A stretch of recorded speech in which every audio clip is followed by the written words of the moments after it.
בוקר טוב לכולם. אז נעים מאוד, אני ענבל, מידי הדרמה, מנהלת מפגש הזום של יום כיפור. ברוכים הבאים. יהיה לנו כמה מפגשים במהלך היום עם אני לוסנג. אנחנו מאוד מאוד שמחים לארח אותה כמו כל שנה בריטריט יום כיפור. אני מבקשת מכולכם לשים לב שאתם במהלך הריטריט, במהלך הזום על מיוט, לפעמים ככה איזשהו שואלים שאלה ואז שוכחים להחזיר את המיקרופון או בטעות זה נפתח, אז רק תשימו לב. נורית, את לא על מיוט, אם את יכולה בבקשה להעביר למיוט. השידורים של כל הזום מוקלט לערוץ היוטיוב של ידידי הדרמה, ואפשר לראות את זה גם שם, אם יש לכם פתאום איזה בעיה באינטרנט, וגם אפשר לחזור על השיעורים. עוד משהו שחשוב, אני אצרף כמו אתמול, למי שהיה אתמול, את הקישור לתרומה לדנה. כל הפעילות של ידידי הדרמה מתבצעת בהתנדבות, ואנחנו מציעים למורים שלנו תמיד, רגע, סליחה, את כל מה שנאסף למורים שלנו. איך אנחנו תורמים דנה? אני אשלח בצ'אט קישור לדף בעצם שדרכו נכנסתם לזום. אם אתם גוללים, אז אתם רואים שיש שם אפשרות ללחוץ על דונייט, לתרום, ושם יש שתי אפשרויות. אפשרות אחת דרך הפייפל, דרך חשבון פייפל שלכם, אפשרות שנייה דרך כרטיס אשראי. אז אני אשלח את הקישור, פשוט נכנסים, ומי שלא במהלך הזום, אז אפשר כמובן לעשות את זה בהפסקה, אפשר לעשות את זה גם בלי שום קשר, פשוט להיכנס לאתר של ידידי הדרמה, להגיע לדף של יום כיפור, לגלול ולהגיע לאפשרות איך לתרום. אנחנו נחכה עוד כמה דקות שאני לוסנג תצטרף. אני מזמינה אתכם, האם את עושה העברה דרך הבנק? יש אפשרות שם, לפי דעתי, יש שם את המספר גם כן שם, בדף, אני אסתכל עכשיו, מקסימום אני אשלח לכם את זה, אבל אם יש אפשרות לעשות את זה דרך כרטיס אשראי, זה יעזור לנו.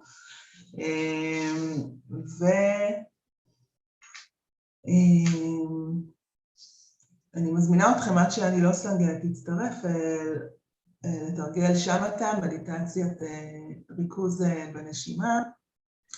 הצטרפה. הצטרפה כבר? רגע, לא רואה אותה, לא רואה אותה למעלה. לא. רגע.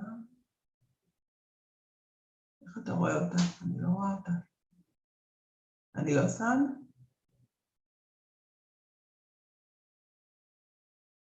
לא, אני לא רואה אותה.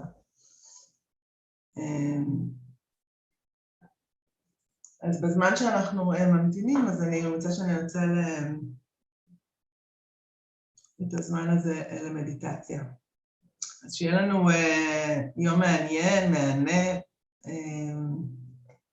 ואם יש לכם איזשהו שאלות, אתם מוזמנים לכתוב לי בצ'אט, אני אענה או באותו רגע או קצת אחרי. היא הצטרפה. היא שם, ישנה. אני לוסנג is with us. אני לוסנג? Yes. Funny, but to make you a co-host, wait. Oh, now I find you. Find you. Okay, co-host. Yes. Okay, now you're co-host. So good morning to everybody and to Ani Losang. Good morning, everybody. I already explained. So already explained. All the... Okay, good. So we can start.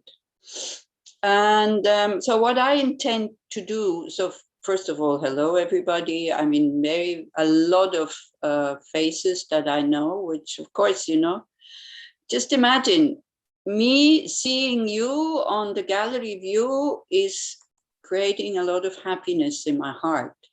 So you can be happy that all you have to do is just being present. And then, you know, it makes me happy. Some don't have their camera on, so then still sometimes with the names I know who you are, and sometimes I don't. But anyway, thank you very much for joining. Thank you also the Dharma friends also for making this possible. Thank you for the people who invented the Zoom, and then we can start, you know, thanking everybody and who made this possible. So down to our parents, grandparents, great-grandparents, and so on. And so we'll just spend the day by being grateful and saying thank you, which would not be such a bad thing, actually. There is Miriam Burt has a hand up. Would you like to say something, Miriam, or no, maybe not. Otherwise, just say something. So also the group is not so big. I mean, it's not small, but it's not that terribly big. So if you want to say something, maybe just, you know, just be as if we would be together in Nesamim or in somewhere, and you just want to say something. Okay, thank you, Miriam. So do you want to say something? You can either put it in the chat, which is okay, but then sometimes I don't read it, or you can just open up your microphone and say. Important is that you feel totally relaxed, and that, you know, whatever you need to say or want to say or share, then just do so that we do get, even though we're just everybody on the Zoom, so that we do get a connection. So what I'm intending to do, I'm not sure if it's going to happen, is that we'll do a lot of reflections, more than just me going blah, blah, blah. But I will also lead some meditations like how to open up the heart and how to generate compassion. Then, of course, forgiving, because this is, it's very important, I think, this day, isn't it?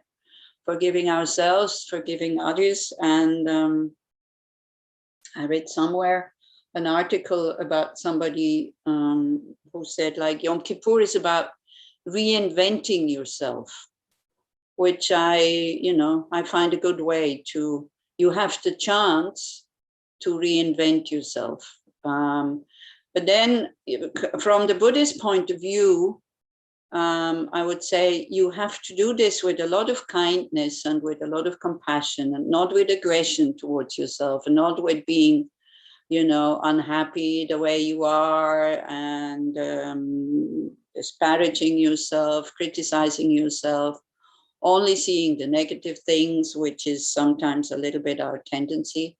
So, so that is very important. Another aspect of being able to forgive is that we have to feel the pain when it, you know, when somebody kind of is hurting us. And we have to be able to stay with that difficult emotion without getting hijacked by it, or without getting carried away by it. Because if we kind of suppress that pain, or if we put it away, and, you know, it's not about kind of, when we use Buddhist antidotes, like, oh, but it's my karma, and, you know, I can learn from this, I can generate compassion and patience. This is all very true, and this is all very good, but very often it's just used as an excuse, because we don't want to be the one who is, now I'm saying it maybe, who is weak enough to be hurt.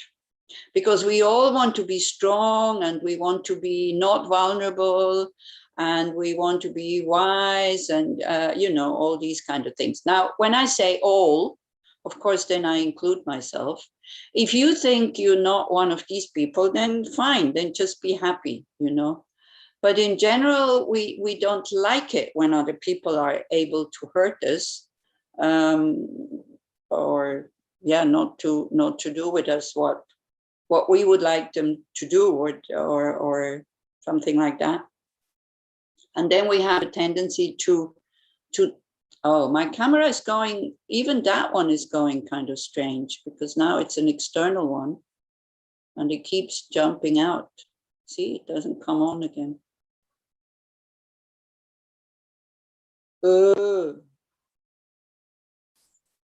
What I usually have to do, I have to get out and come back in.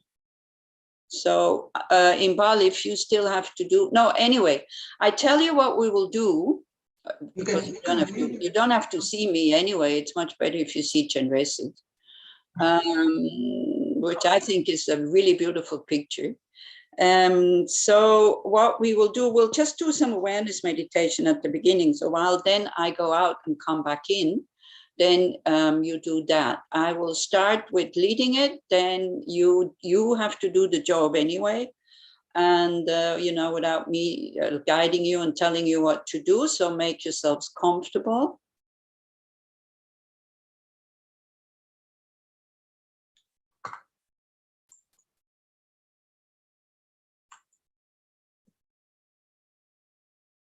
And try to feel really at ease,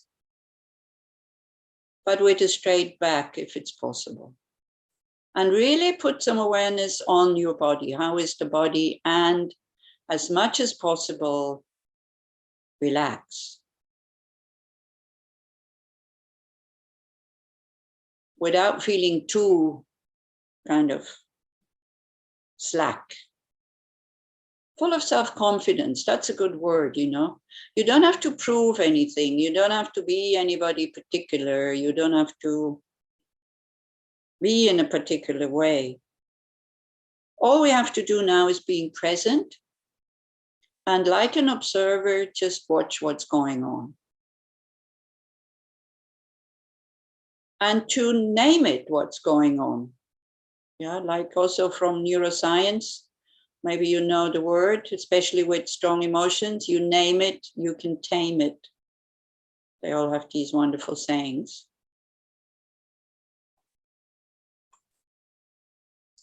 So in order for us to help us to be present, it's really good if you can have an object where you put your awareness onto, like you let your awareness rest on that object. You give it something to do, as Minkyu Rinpoche says in this very nice short video on meditation. The monkey mind, give it something to do. Just giving it a banana is not going to work. So tell the mind, watch the breath. So that it can open up. We can learn.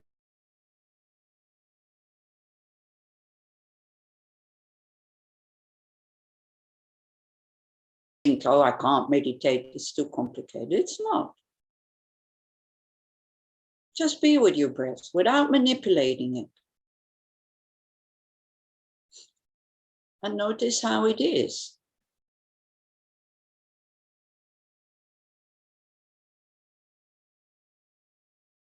Then, of course, with the monkey mind, the awareness, it will move away. It will go into either feeling something, hearing something,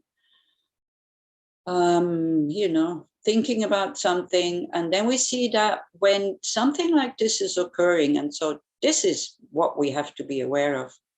When something happens, there is a reaction to it. So maybe the mind state changes, or there is emotions coming up. So I would really like you to, as much as possible, stay on your breath, but don't be too tight. Also, when you feel the mind is quite relaxed and open up, let go a bit.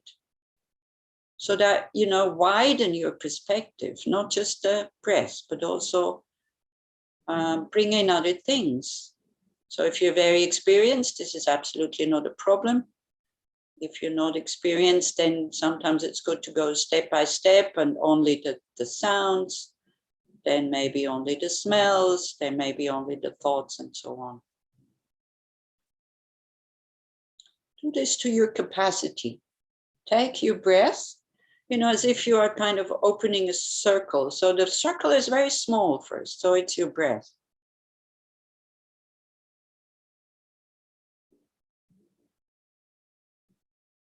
Then when you feel that this comes quite easy, then you widen the circle, you open up to include other things that are happening.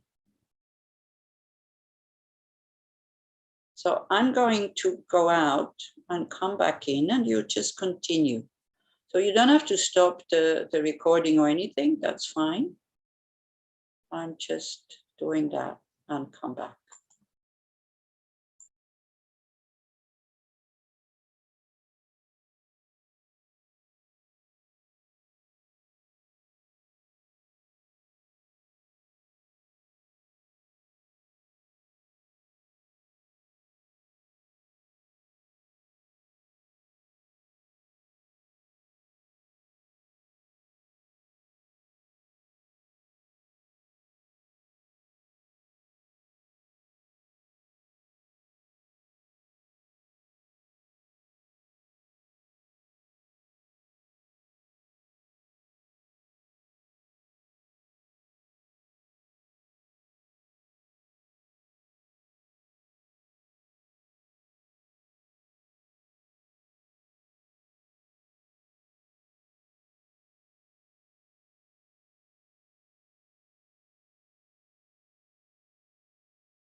Okay.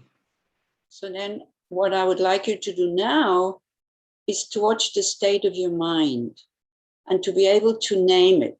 So you can either name it with a word or also name it as an image. Let's say a landscape or a color.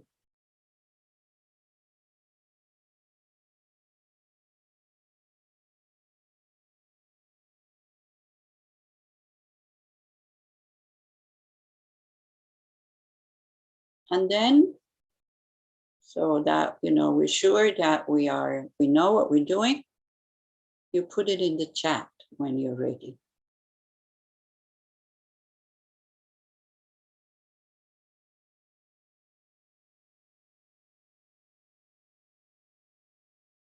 Because it's such an important part of the transformation to be able to recognize the way we are right now.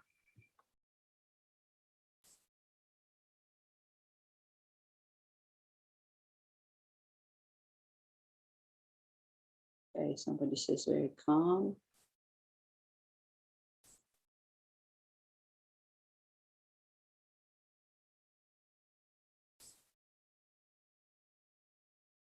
Orange, okay. Penguin.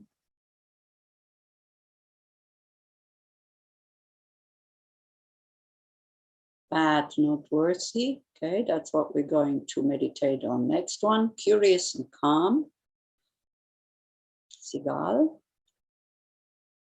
Curious. Oh, I tell you, I'm feeling nervous because of this camera who keeps jumping out.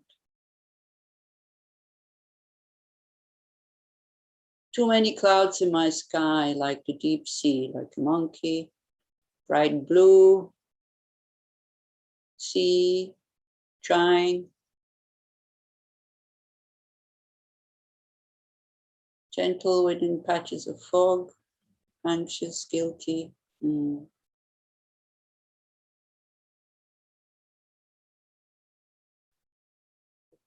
Cloudy. Who is cloudy? Nitzan or Il? Green field with a house on the horizon. Food processor. Oh, the fruit processor. What do you mean? The mixer that is kind of going da-da-da-da like this? Okay. So I see you're somebody making smoothies probably, yeah?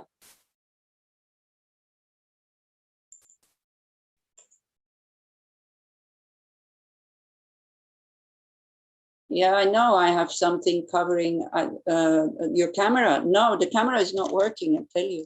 This is the problem, because if I put this one on, it will work for a while. If we leave it on, it will work for a while. And then again, because what it was covering was the external one, but that one doesn't seem to work anymore. Anyway, then calm sea with up and down streams under. Like the sea landscape in Northern Europe, blue, like a storm wave, slowly swing tight. Okay.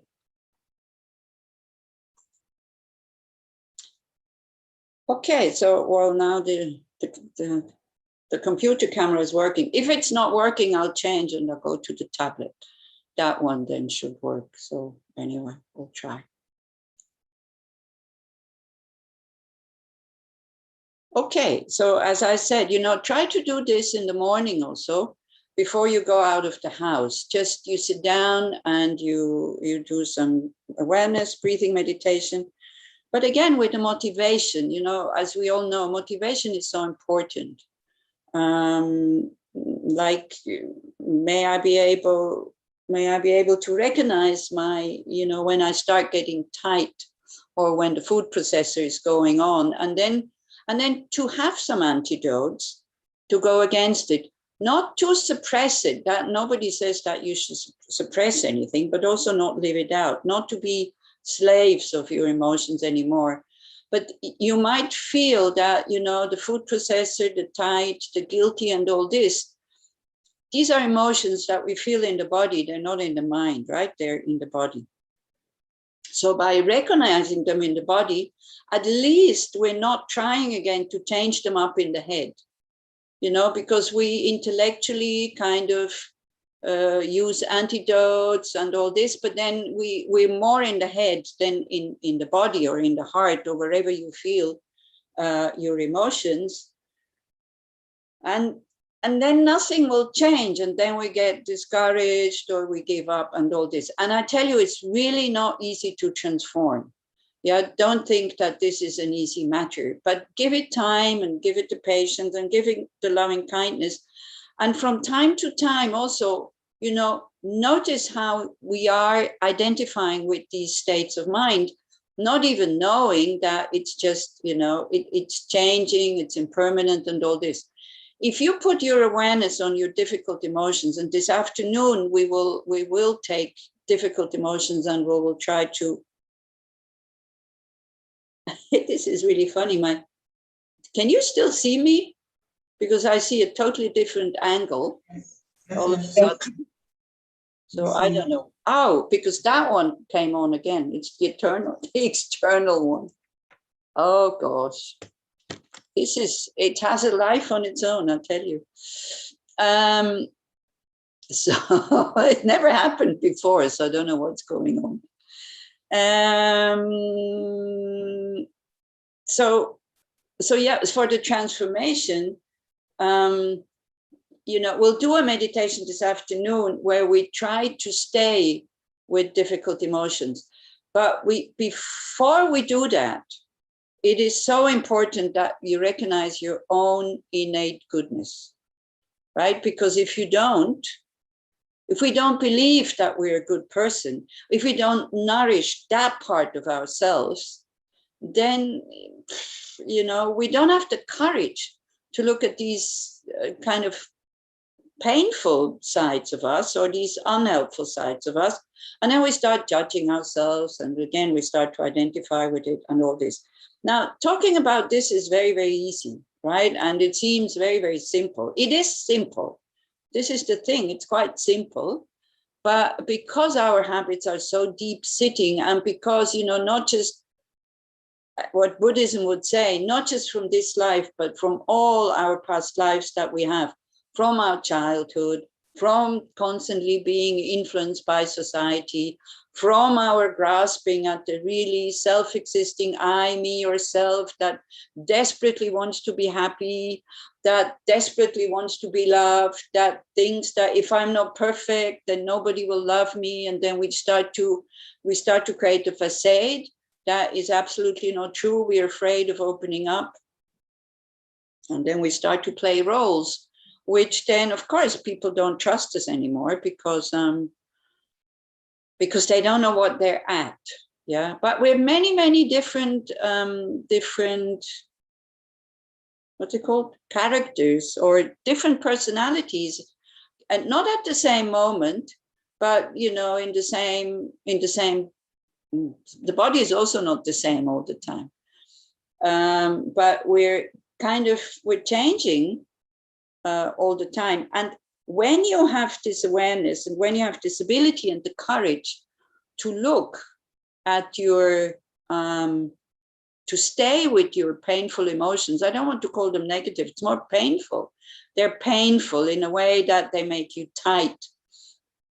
They make you insecure. They make you totally go up into the head and kind of, you know, trying to create a certain strategy. What can I do now? And all this, which is absolutely not helpful.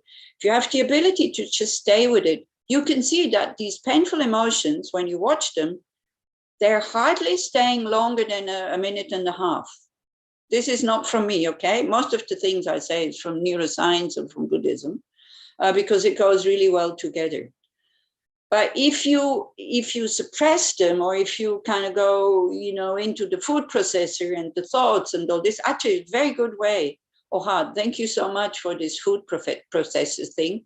I will use it next time, because then when you see the food processor, you know, you're not identifying with it, because of course you're not a machine. Yeah. So then maybe it will make you smile. And the moment it makes you smile, you relax. the moment you relax, the food processor already goes down 1 degree. And then if you can relax further, all of a sudden it will stop. What you will also notice when you have this ability to watch to stay with your negative, with your painful emotions or unhelpful emotions, you will see that there is another part of you, which we call awareness, that is watching the food processor. And that one feels always the same. And if you concentrate on that one, if you stay with what is seeing, all of a sudden you become very spacious, but you can't will it, you can't want it. This is the thing. You have to let it happen by itself. But all of a sudden you become very spacious. You notice that that one feels always the same. It is always calm. It is like a mirror that is clean and just watches what is going on. So then, then all of a sudden we start to identify with that which sees instead of, or the awareness itself, it's not something I see, it's just seeing, or the awareness, we start to identify with this. And then all of a sudden we can stay in that spaciousness. Jane has a very nice picture. There is, if you look at it, because I have the gallery view. So there's the clear sky and then there's a little bit of cloud. So it's like, all of a sudden we start to identify with the sky, with the clear sky, instead of constantly being lost in the clouds. Okay. But as I said, in order to have the courage to stay with these painful emotions that we don't want, and this is why we suppress them. Maybe we have also heard, I grew up with Christianity, not so much because my parents were not religious, but still you were surrounded by this, that, to be a good person, you cannot have these painful emotions. You're not allowed to be angry. You're not allowed to be egoistic. You're not allowed to be miserly, jealous, whatever. So then because you want to be loved by God, for example, then you think, well, if I suppress it, it makes it go away and I don't have it. And these are all things that are not happening in the head. If they would happen in the head, then we would see how unreasonable this whole thing is. But because they happen in the heart, or like unconsciously almost, because they happen there, we're not even aware of what we're doing. And then it becomes a habit, and then we just do it. And then we become afraid of our unhelpful emotions. Then, of course, we can't give them the possibility to transform.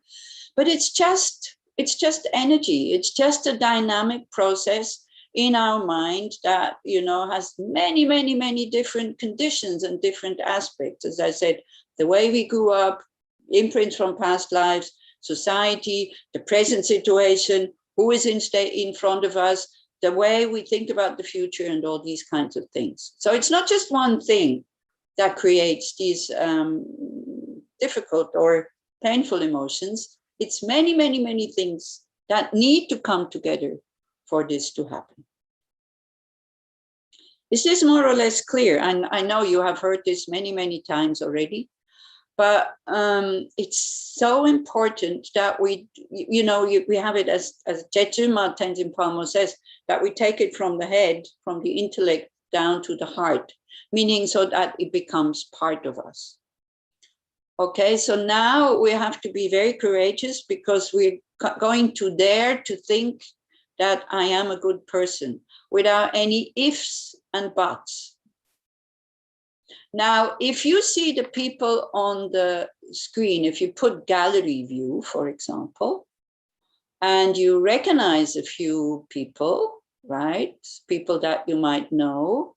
So don't think about them, because you might, your egoistic mind might go and think, oh, wow, this one is also listening. And this one is definitely not a good person.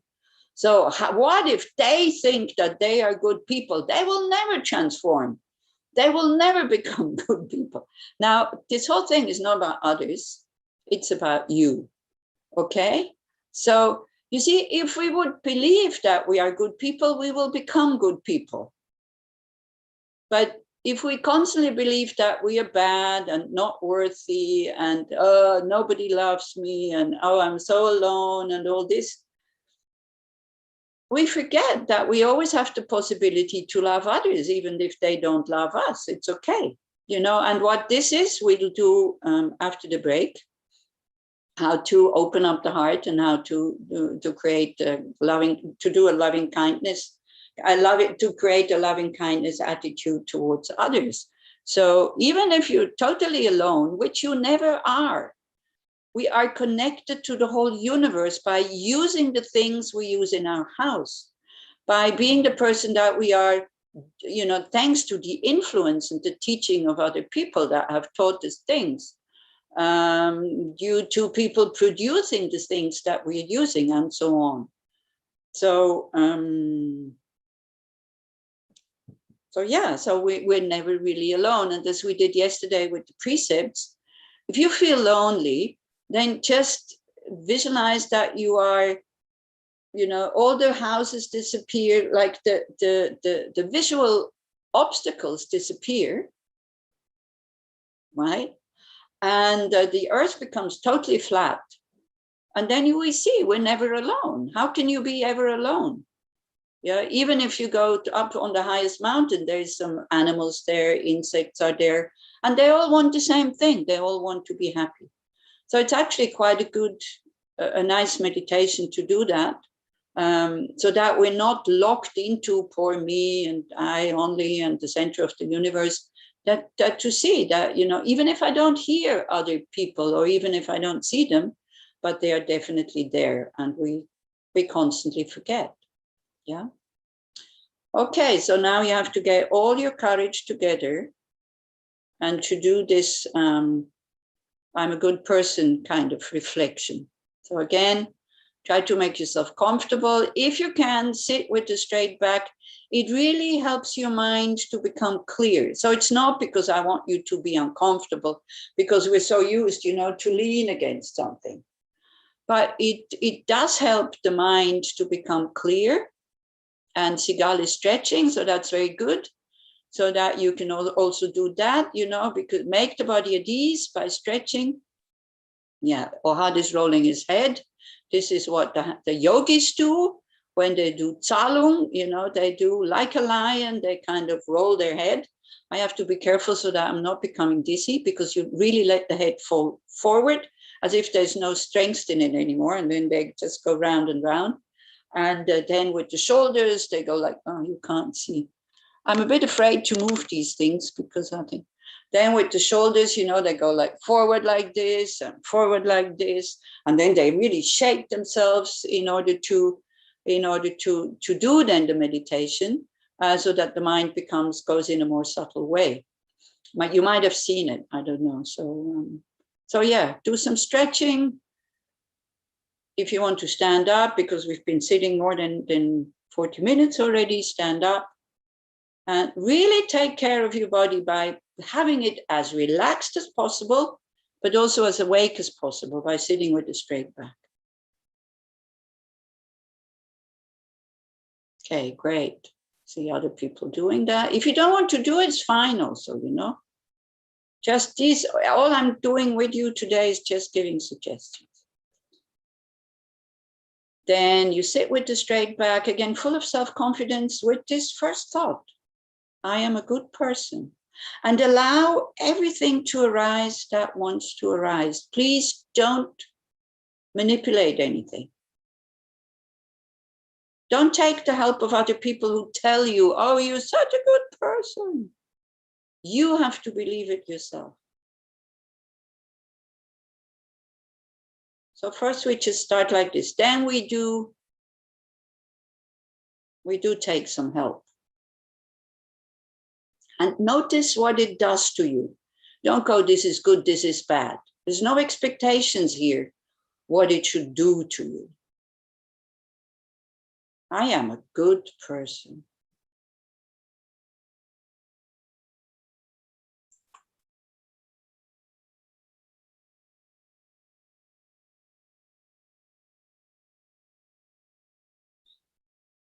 So in order to be compassionate, we need self-confidence. the confidence in our own innate goodness. Because we all have this very natural goodness. We have natural spaciousness. And we also have natural intelligence, knowing what brings suffering and knowing what brings happiness.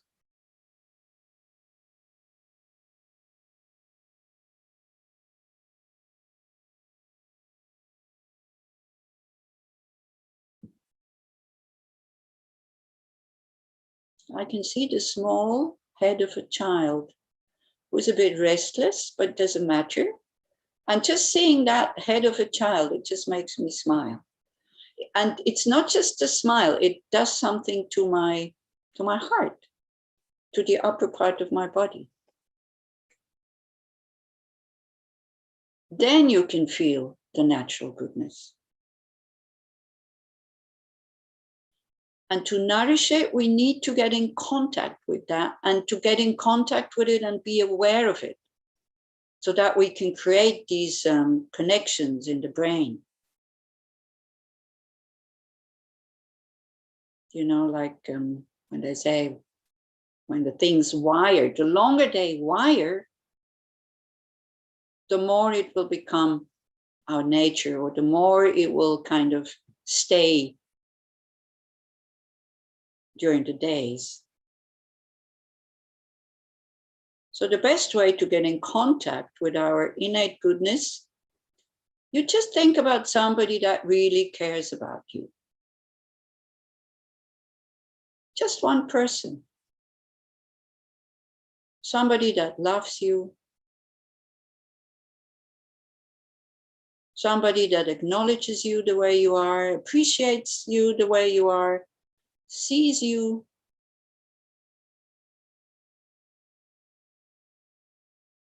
And without making more stories here, just get in contact with that feeling of being cared about, being seen, being listened to, being liked, valued, or loved.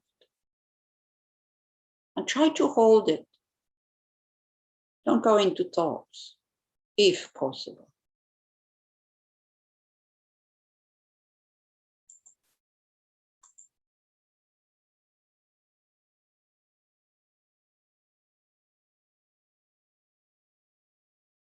Let this experience fill your mind and body. Just allow it to be there. Enjoy. If nothing happens because you think nobody cares about me, then look harder. Probably if nobody would have loved or liked you, you wouldn't be around anymore. Because that's what we need in order to survive. Maybe it's a long time ago that somebody liked or loved you. And think about that person. Not with longing, but with gratitude.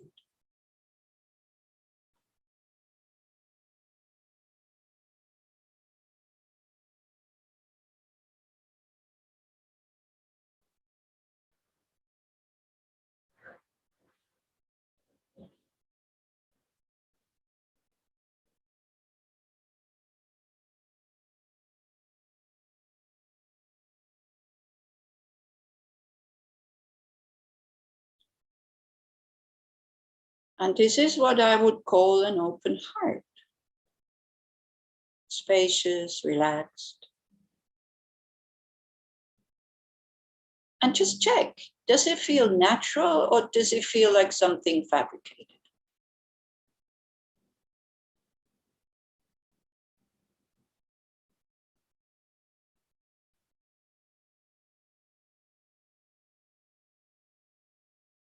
And then without any arrogance, but also without any false humility, try to recognize goodness in your acts of thought, words, and deeds. So remember, actions or things you've done or things you said, or even just thoughts.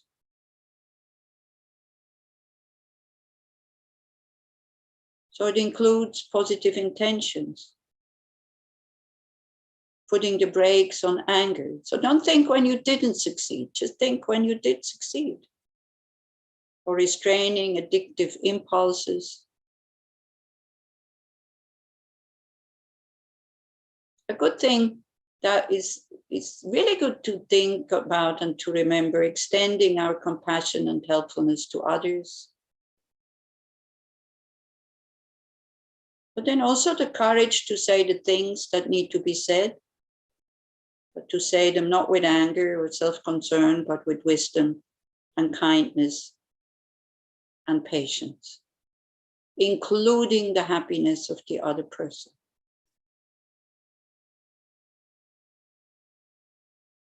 And again, just notice what it does to your state of mind and to your body.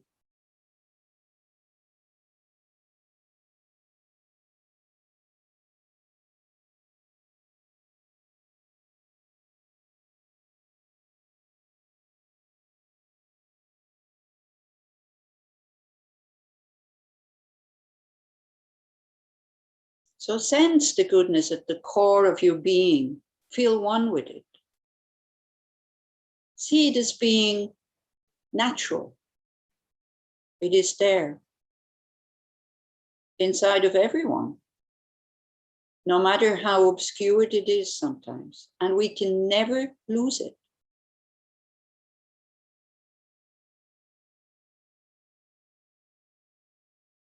It feels natural and it feels normal.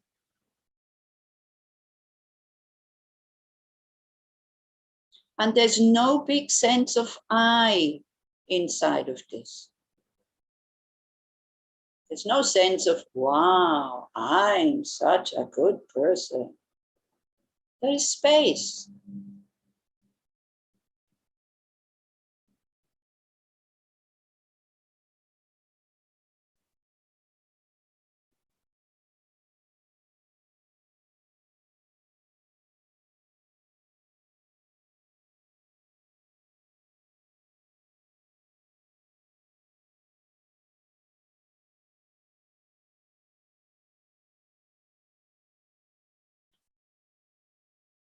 And then also when we are with this goodness, try to feel that longing that we have to be good.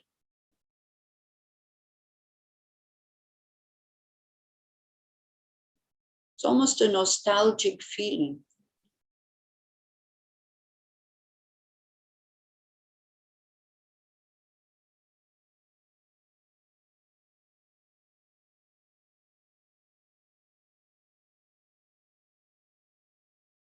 To be decent and loving.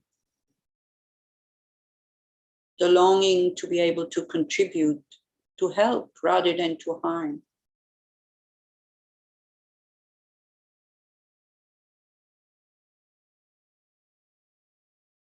It's our natural goodness that is calling us constantly in that longing.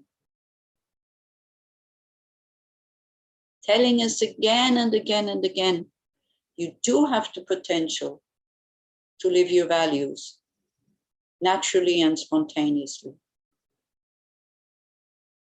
It is just obscured by wrong use, clinging to something that does not even exist. The self-existing I that seems to be separate from all this, that seems to be independent and permanent, autonomous, somehow like the boss. Or we can call it the ego.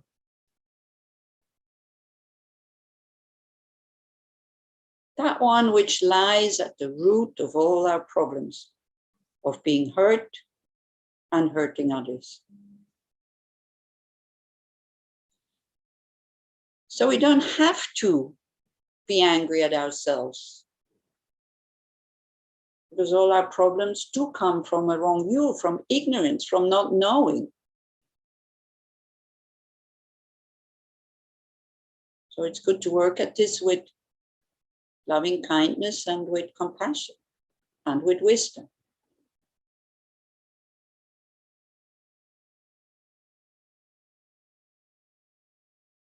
So again, just take this very simple thought. I am a good person. It's my nature.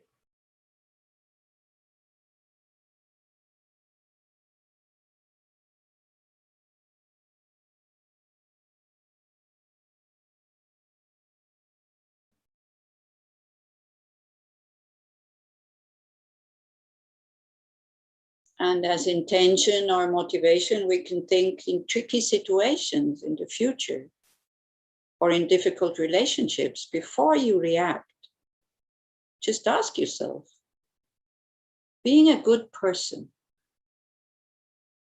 what kind of action or words are appropriate here?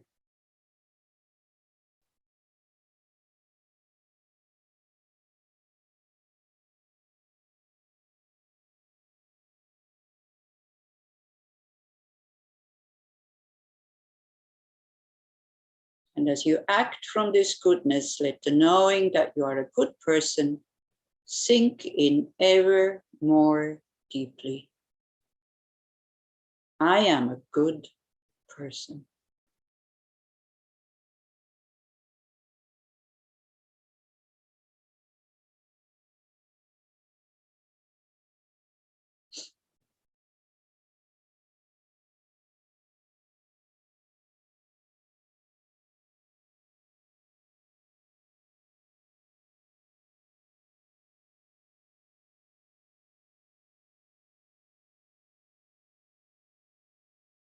You get distracted, just come back to the fact, I am a good person.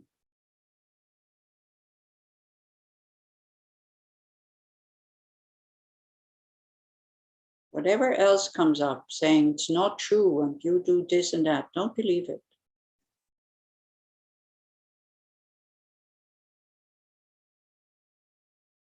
And be totally relaxed. If you need to cry, if you need to laugh, if you need to move, just do so.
Then you take a few deep breaths of relief that we don't have to believe that we're bad.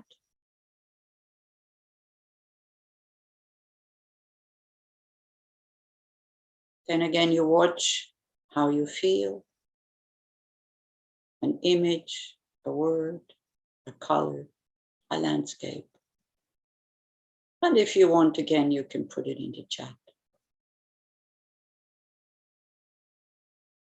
As we said, it's good to name it, be it painful, or be it pleasant or helpful.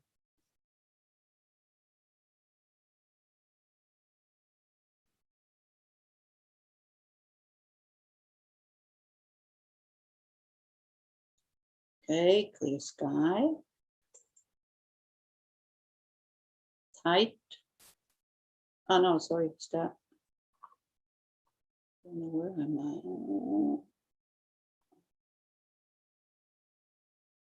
Wide open. Nice feeling, isn't it? We can put nice also to it, you know. So as a good Buddhist, you're not supposed to put these labels good and bad, but we can notice that it's pleasant. Fields of grass, green field. Okay, so that's, I guess in Israel, this is big thing, you know, green field and green grass. Here in Switzerland is like stone. So again, you know, as long as you know what stone means, because stone also can be, for example, we have these symbols at the Tibetan New Year. So one of them that you throw out of a soup, you know, maybe some of you know it, it's called yutuk. So stone is considered helpful because it's very stable. You're very stable in your practice. So, okay, but if it's stone because it's hard as a stone, then just continue with these kind of thoughts, and you know that the stone can be, if you have a drop of water going always in the same place, it can make a hollow, so it can make a hole. So it's okay. Warm like a river, feels good. Open a bird. I'm released and thankful. Yeah, so please remember this, you know, don't just now do it and say, oh, I'm feeling good. But whenever you feel tight again, and then remember this. And if you feel like Katie, sad and constricted, just continue. It's like, you know, sometimes something happens, sometimes doesn't. And as we said, nothing seems to happen. Then we have Maya, who feels fragile. Thank you very much, by the way, to be so open and to share that with each other. And please, you know, don't use it against the people. So I say, oh, imagine what she said. So it's like, we learn from each other and we share, because sharing is a big part of Sangha also. And you feel connected. So, and it can be very inspiring. Open heart with sadness.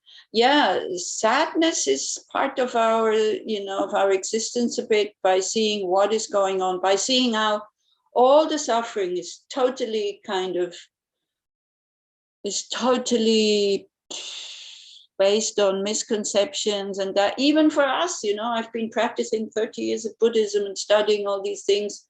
Still, I still don't realize emptiness. I still only have it in the head, but at least that. So then we can, okay, it can be sadness also, but it shouldn't be sadness. Sadness can be blocking, but sadness can also be a good thing, that we think, okay, hey, what can I do? And then, you know, making decisions here, but with a lot of kindness and with a lot of patience. I had this morning, I'm living on the first floor. There's a garden below. And on the balcony, there was not a slug, but a snail, you know, the one with the houses. I don't know how he got up here. So to the owner of the studio, I sent photographs. I said, hey, I have a visitor. And she said, why? Give him some salad. And then I wish that you know, pass your day in the same speed as this animal is kind of came up here. So I don't know how long it took that animal to come up here. But, you know, it's a good example. And it looked very nice. It looked very beautiful. Or heart feels exposed. Don't know if that's a good thing or bad thing. So again, you know, it's like calm and tired. Yeah, when we relax, then also we feel the tiredness. I feel like a good daughter. That's nice. Sad. Desperation. No, don't be desperate. There's no point. There's no space to be desperate. Just continue to believe in your positive potential of being a good. What was that? Happy and turquoise space. Okay. You see the early daylight, wonderful. I'm saying these things, but they're not wonderful. They just are. But I do rejoice. And when this very simple thought kind of can produce something like that. If it doesn't work yet, don't forget, neuroplasticity takes time. If our habits are always kind of disparaging ourselves and never believing in our goodness, then it takes a while for this to work. Sometimes they take they take the example of a cloth. You know, if the cloth is very dirty, so first you get rid of the bigger stains, but then the smaller stains still remain. So then you have two possibilities. Either you leave it and your cloth will always be stained, or you just continue. And you continue and do it slowly, slowly, more and more. Okay, well, thank you very much. Now we have 15 minutes break. Then again, we do a reflection on metta, like not just taking ourselves, but also taking others. Sometimes that works better, especially for us Westerners, because in a very perverse way, sometimes we feel we're not allowed to feel good about ourselves. You know, it's so strange. We're full of ourselves with arrogance, but then when somebody tells us to feel good about ourselves without arrogance and just to become spacious, we don't dare. Maybe the ego is afraid that we will, you know, it will lose its power over us. So that might be a reason. So in the break, I will put on a screen sharing if I succeed. I don't know if yes, I do have it. Oh, I forgot Albert Einstein. So maybe just before we go into the break, just briefly, because might you think in the break. So you know who he is, right? He's one of my heroes, you know, like with the Dalai Lama, and because the things he said are so down to the point. And so what he said, also one of the things he said is here. So if you succeed, you can read it, and I'll read it for you. A human being is a part of the whole, called by us the universe. A part, right? Not an individuum. You know, like being an individual is like ridiculous anyway, because individual, the word means not dividable. I mean, come on. We are made of many parts, just me, myself. And the whole universe I'm a part of this universe. So we're never an individual. If we would be an individual, we could not survive. You know, of course, in a certain aspect, we are individuals, but on the other hand, we're, you know, if we go down deeper, we're not. Okay. A part limited in time and space. He experiences himself, his thoughts and feelings as something separate from the rest, a kind of optical delusion of his consciousness. This delusion is a kind of prison for us, restricting us to our personal desires and to affection for just a few persons nearest to us. Now, what he says, our task must be to free ourselves from this prison by widening our circle of compassion to embrace all living creatures and the whole of nature in its beauty. Now, this I don't agree with him. So he says, nobody is able to achieve this completely. This I disagree, but it will take a long time. But the striving for such achievement is in itself a part of the liberation and foundation for inner security and stability. For mental stability, I would say. And this is why we then, after the break, then we do metta meditation to train the mind to be open towards others. And now in the break, I will play you the loving kindness, the Metta Sutra, which for me, you know, it immediately opens up my heart because I'm so familiar with it.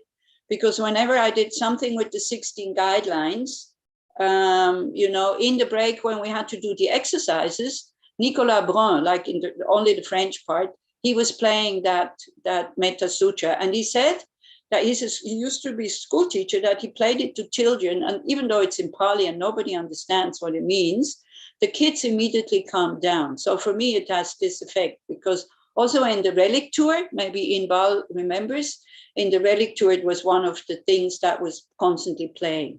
So I'm putting it on in the break. If it gets on your nerves, then just, you know, turn off your sound. It's fine. Nobody's forced to listen to it. And I'll meet you again in 15 minutes, so it will be 20 past 11. Okay? Inbal, everything good? Everything Yes. okay?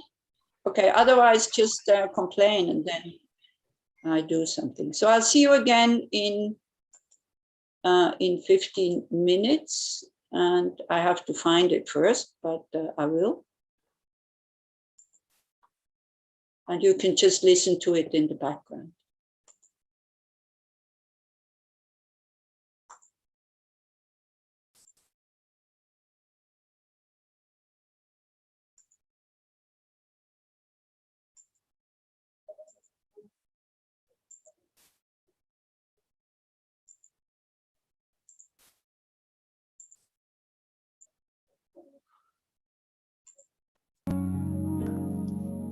אני? Can you hear it? Can you hear it? Yes, yes, yes, we hear it. Thank you.